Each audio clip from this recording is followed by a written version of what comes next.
جب وہ مرنے لگا تو اس کی ماں نے کہا کہ بیٹا تیرے رہتے ہوئے تو بڑے آرام بڑے آسائش اور میرے دل کا اور میرے جگر کا ٹکڑا تھا، میرے ہر طرح کا آرام اور راحت کا خیال رکھتا تھا، تو چلا جائے گا تو میری زندگی کیسے گزرے گی؟ مجھے بہت یاد آئے گا بیٹا، بہت یاد آئے گا۔ تو سکندر نے کہا کہ امی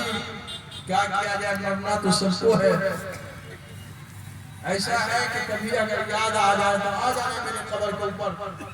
سننے میں آیا ہے کہ آدمی جب بولتا ہے تو مردہ سنتا ہے، نہیں جواب دے سکتا تو کم سنوں گا تو تاکہ اگر دل کا ہلکا میں کچھ کرنا ہو تو آگا کہ میرے قبر کے اوپر کچھ بول دینا، میں سن لوں گا۔ جب سکندر کا انتقال ہوا تو ایک دن ماں کو بہت یاد آیا، بیٹا سکندر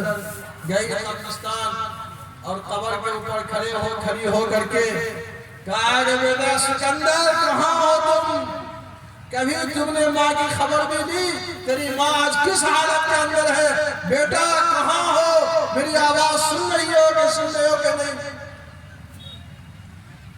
تو چاروں طرف سے آواز آنے لگی، کہ کس سکندر کو آواز دے رہی ہو بوڑھی؟ کس سکندر کو؟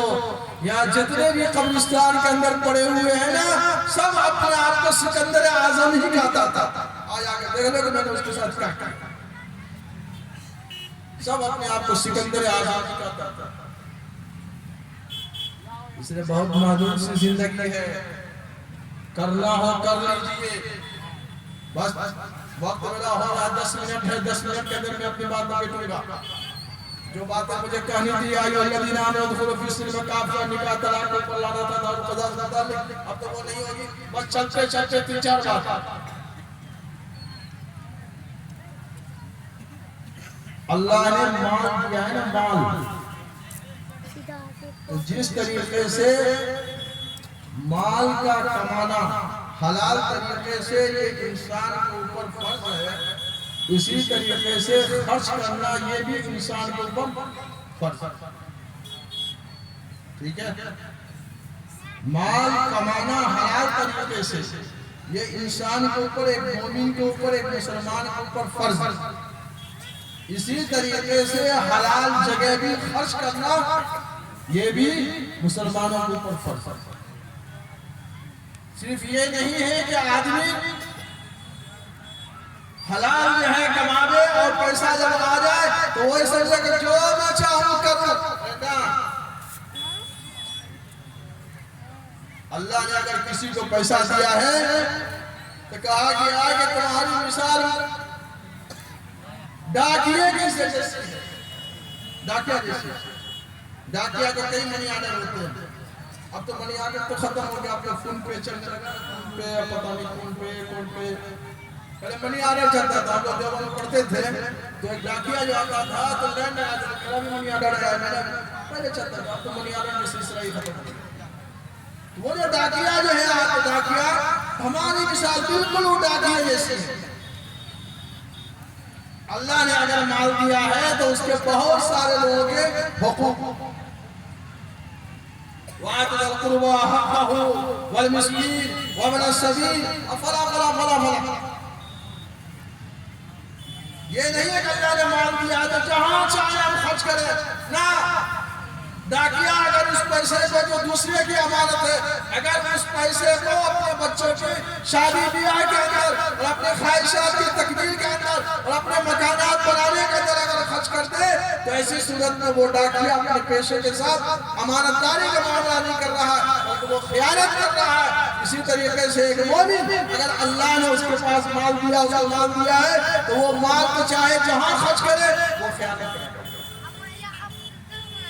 کہا گیا اس مال کا حق ہے کیا؟ 40 روپے میں 1 روپے زکوٰۃ نکالنا چاہیے۔ یہ جو صرف رمضان کے اندر جو ہے نا، رمضان کے اندر ایک جمعہ جو ہے زکوٰۃ کے اوپر، جب اسلام کے رکن ہے، صرف رمضان ہی کے اندر ایک جمعہ میں صرف زکوٰۃ کی تقریر ہوتی ہے۔ اسی مسئلے کو ذہن سوچ لیجیے، اچھی سے سنیے کہ زکوٰۃ نکالنا جس طریقے سے نماز پڑھنا ہر مومن ہر مسلمان کے اوپر فرض، اسی طریقے سے ہر مالدار جس کے پاس 52.5 تولہ چاندی کے وقت اگر مالیت ہے اور اس کے اوپر سال گزر گیا، مثال کے طور پر 35,000 یا 40,000 مان کے چلو، 40,000 روپے میرے آج کے دن، آج ہو گیا 19 تاریخ میں، 19 تاریخ اردو نہیں، اردو مان کے چلے، انگریزی نہیں، اردو، آج 5 جمادی الاولیٰ، آج 5 جمادی الاولیٰ کو میرے پاس 40,000 روپے آ گئے، اور یہی اگلے 5 جولائی 5 جمادی الاولیٰ کو اگر ہمارے پاس 40,000 روپے کے اندر کبھی نہیں آئے، تو ایسی صورت میں اب حولان حول ہو گیا، اور اگر اس کے پاس 40,000 روپے ہیں تو ایسی صورت میں اس کے اوپر زکاة فرض، 40,000 روپے سال ہوا 5 جمادی الاولیٰ کو، اگلے سال 5 جمادی الاولیٰ کو، اور اسی دن ایک دن پہلے آ کر کے 4 لاکھ روپے جمع کیا، تو اب 4,40,000 روپے کے زکاة نکلے۔ اگر کوئی آدمی زکاة نہیں نکالتا ہے،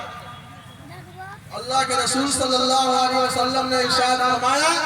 یہ مال یہ کچرا ہے، جو کچرا غربا کے لیے اللہ نے کہا نکالو، اور اگر نہیں نکالو گے اور وہی کچرا مال کھاؤ گے تو تمہاری روحانیت متاثر ہو، تمہاری روحانیت متاثر ہو، جو کھاؤ گے وہی مال کچرا مال کی جا رہا ہے۔ اس لیے میں مدرسے کے ذمہ داروں سے بھی کہتا ہوں کہ پتہ نہیں آپ کے یہاں کیسے بچے لوگ جو امدادی رہتے ہیں، گارجین کو کیوں نہیں سمجھاتے ہیں کہ 1000 یا 1500 روپے کیا آپ کے پاس اتنا نہیں ہے جو آپ اپنے بچے کو خوراکی کے نام پر دیں؟ کہ آپ چاہتے ہیں کہ وہ کچرا مال جو مالدار لوگوں نے اور عمرہ نے اور اہل ثروت نے وہ کچرا مال نکال کر کے مدرسے کو دیا، تمہارا بچہ وہی کچرا مال اگر مستحق ہے، غریب ہے تو آپ کے لیے جائز ہے کھانا، آپ کے بچے کے لیے جائز ہے کھانا، اور آپ کے بچے کی روحانیت نہیں متاثر ہوگی۔ لیکن اگر آپ مالدار ہیں اور اللہ نے آپ کو اتنا دیا ہے کہ 1500 روپے اس بچے کو خرچ کر سکتے ہیں اور نہیں کھلاتے ہیں، تو ایسی صورت میں وہ کچرا مال کھائے گا تو اپنے زمانے کا عبدالقادر جیلانی نہیں بنے گا۔ اللہ چاہے اس کو بنا دے، ورنہ عمومی طور پر ایسے ہوتا ہے جیسا مال کھا کر کے جیسا اگا کے وہ اسی سے ماننا ہے۔ اس لیے اللہ نے دیا ہے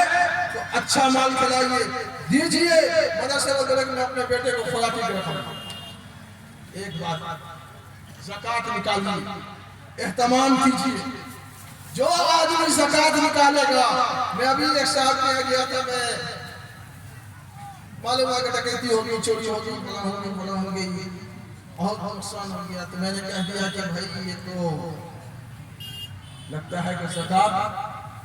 اس لیے کہ اللہ کے رسول صلی اللہ علیہ وسلم نے ارشاد فرمایا، اور اللہ کے رسول صلی اللہ علیہ وسلم کی بات کے اندر کسی کو شک ہو سکتا ہے؟ جو کہہ دیا وہ حق ہے کہ نہیں؟ حضور نے فرمایا کہ جس نے اپنے مال کو زکاة نکالا،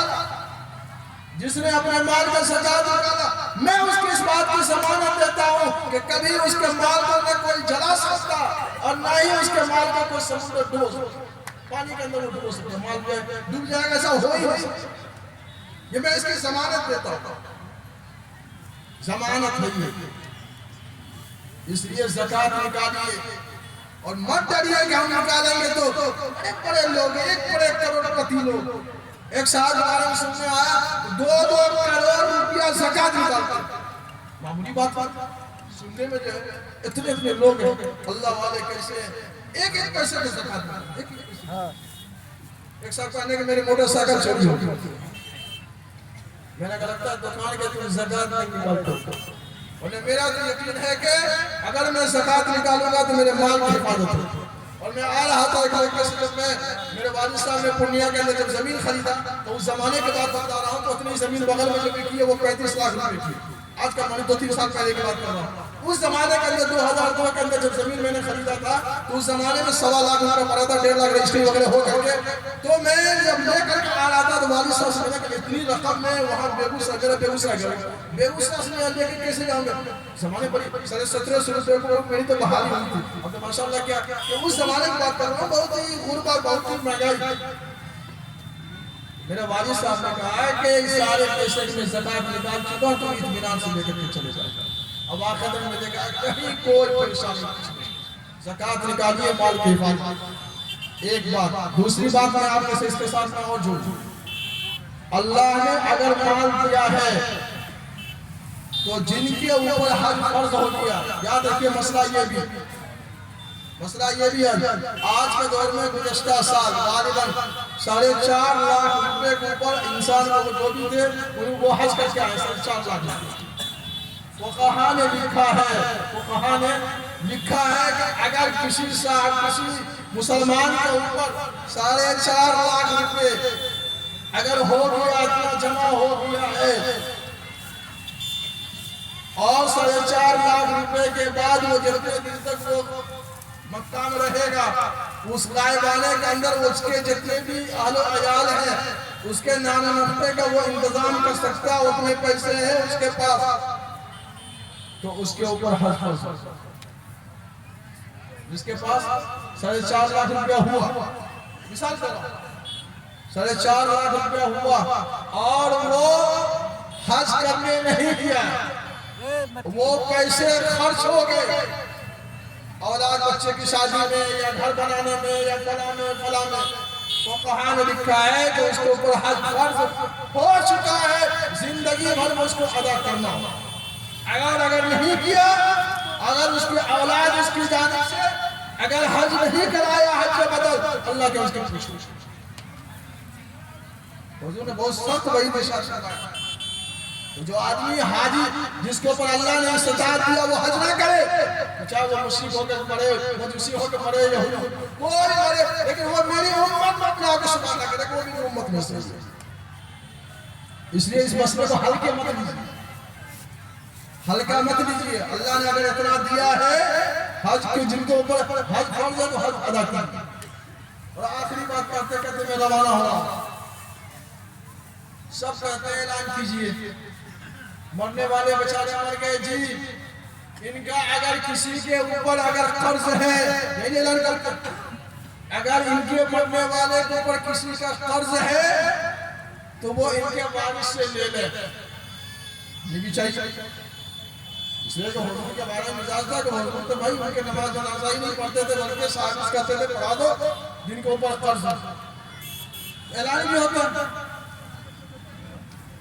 لیکن کیا قرض صرف یہی ہے کہ کسی کا ہم نے مال جو ہے لیا اور نہیں دیا تو اس کے وارث؟ وہ مال جس کو میرے والد نے چھوڑا اور میرے والد نے اپنی بہن کو ترکہ میں نہیں دیا، اس کا بھی اعلان ہونی چاہیے کہ وہ ان کے اولاد سے بھی وصول کر لو۔ جو مرے ہیں اگر انہوں نے اپنے بہن کو ترکہ نہیں دیا ہے تو وہ وہاں بھی آ کر کے ان سے مال وہ لے لے۔ یہ ترکہ کا ہمارے یہاں وراثت والا مزاج ہے۔ مفتی شفیع صاحب رحمۃ اللہ علیہ فرمایا کرتے تھے کہ اللہ کے سمجھو انعامات میں سے بغیر تمہاری کمائی، بغیر کسی محنت کے اللہ نے تمہارے والد کے ذریعے سے بہت سارے مال و دولت تمہارے ہاتھ میں دیا ہے، کہ تمہارا کہاں ہے یہ؟ وہ تو اگر بہن کا حصہ ہے تو بہن کو دو، لیکن کتنے دیتے آپ میں سے؟ کتنے دیتے ہیں بہن کا حصہ؟ آپ میں سے کتنے لوگوں نے نکالا ہوگا اتنا بڑا مجمع میں؟ بہت کم، بہت کم، بہت کم۔ کوئی بہت زیادہ اگر دیندار اگر ہوتا بھی ہے نا، کوئی بہت زیادہ دیندار ہو تو سر کھجاتے ہوئے کہتا ہے کہ بہن ایسا ہے کہ میں چاہ رہا ہوں کہ میرے دل کے اندر بات یہ آئی کہ ابھی تقریر بھی سن کے آ رہا ہوں کہ تمہارا ترکہ جو ہونی چاہیے والد صاحب نے اتنا چھوڑا تھا، اس میں سے اتنے جو ہے تمہارا ترکہ ہوتا ہے، میں چاہ رہا ہوں کہ میں تمہارا ترکہ میں دے دوں۔ تمہاری زمین جو اتنا ہوتا ہے میں تم چاہتا ہوں میں زمین۔ یہ بہن سوچتی ہے کہ بھائی بڑا چالاک ہے، پتہ نہیں دے گا کہ نہیں دے گا، یہ بھائی میرا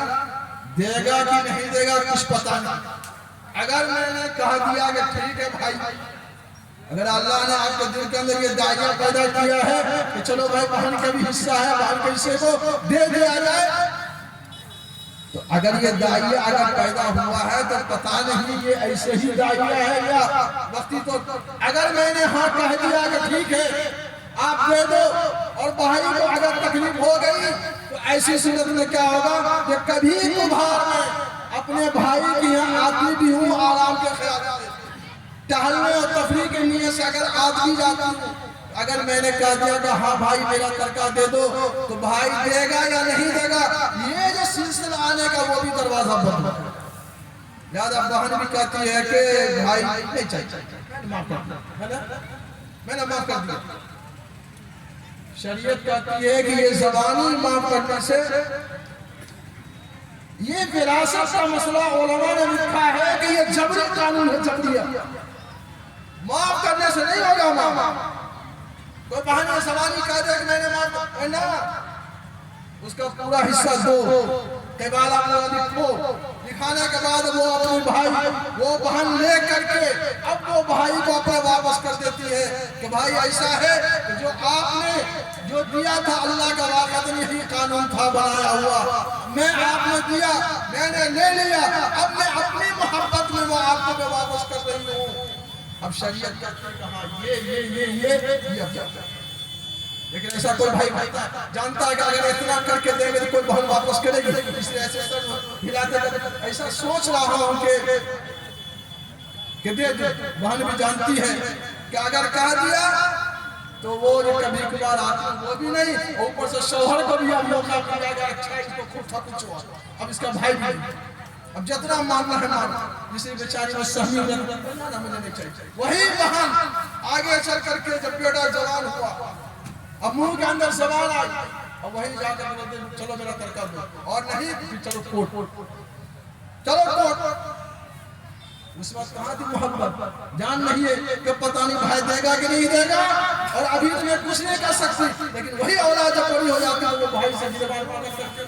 شریعت کہتے ہیں وہ وقت آنے سے پہلے ترکہ دو۔ اس لیے میرے بھائیوں جو تین باتیں یہی کہانی کی مختصر انداز میں، پتہ نہیں جو میں نے کہا آپ نے سمجھا کہ نہیں سمجھا، کبھی ایسا ہوتا ہے کہ میں کہتا ہوں میں خود نہیں سمجھتا ہوں، اللہ کرے کہ جو میں نے کہا آپ نے سمجھے ہوں، اور اللہ ہم سبوں کا عمل کرنے کے توفیق عطا فرمائے۔